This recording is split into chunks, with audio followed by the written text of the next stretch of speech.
आग के समंदर में उतरने से पहले मैं एक आखिरी सिगरेट पीना चाहता था, क्योंकि मुझे पता था कि यह मेरी जिंदगी की आखिरी सिगरेट हो सकती है। जिंदा वापस आने का चांस लगभग 0 था। बदकिस्मती से सिगरेट पहले ही पानी में भीग चुकी थी। मैंने कितनी भी कोशिश की, मैं एक भी नहीं जला सका। मैं चुपचाप उठा और आग की लपटों की तरफ बढ़ा। मेरा मिशन था अपने नंगे हाथों से ऑयल टैंक का वॉल्व बंद करना। मुझे कामयाब होना ही था। मैं एक भी गलती नहीं कर सकता था। अगर वॉल्व बंद नहीं हो पाया तो क्रूड ऑयल टैंक एक में बहता रहेगा। आग और बड़ी होती जाएगी। एक बार टैंक एक फटा तो आसपास के दर्जनों टैंक भी फट जाएंगे। इसकी ताकत 30 एटम बमों के बराबर होगी। इस मुसीबत में शहर के सभी लोग मर जाएंगे, जिसमें मेरी पत्नी और बेटी भी शामिल है। इसी यकीन ने मुझे एक सेकंड के लिए भी आराम करने नहीं दिया। 1 घंटा बीत चुका था और वॉल्व अभी भी बंद नहीं हुआ था। मुझे गोली नहीं लगी थी। मुझे लगा कि कुछ गड़बड़ है, इसलिए मैंने तुरंत बाहर कमांडर को इसकी खबर दी। कमांडर के लगातार दबाव में ऑयल डिपो मैनेजर आखिरकार टूट गया और उसने सच बता दिया। वॉल्व को 100 बार घुमाना पड़ता था और हर घुमाव का मतलब था पूरे 80 चक्कर। कमांडर वहीं गुस्से से भड़क गया, लेकिन मैनेजर ने कहा कि यह एक ऐसा पोर्ट है जो 1 सदी से भी ज्यादा पुराना है। कई परिवार जिंदा रहने के लिए इसी पोर्ट पर निर्भर थे। उसने कहा कि अगर सच सामने आ गया तो कोई भी आग में घुसने की हिम्मत नहीं करेगा। कमांडर ने उसे कमीना कहा और उसके मुंह पर जोर से थप्पड़ मारा और कहा कि वह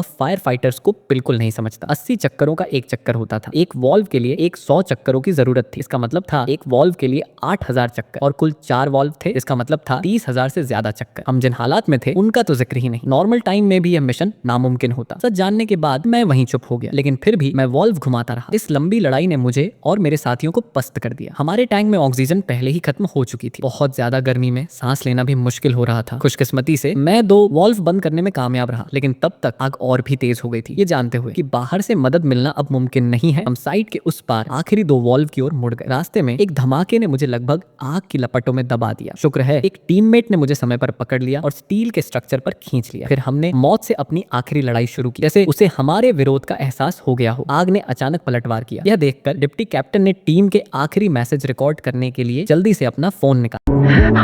Go home, Mama.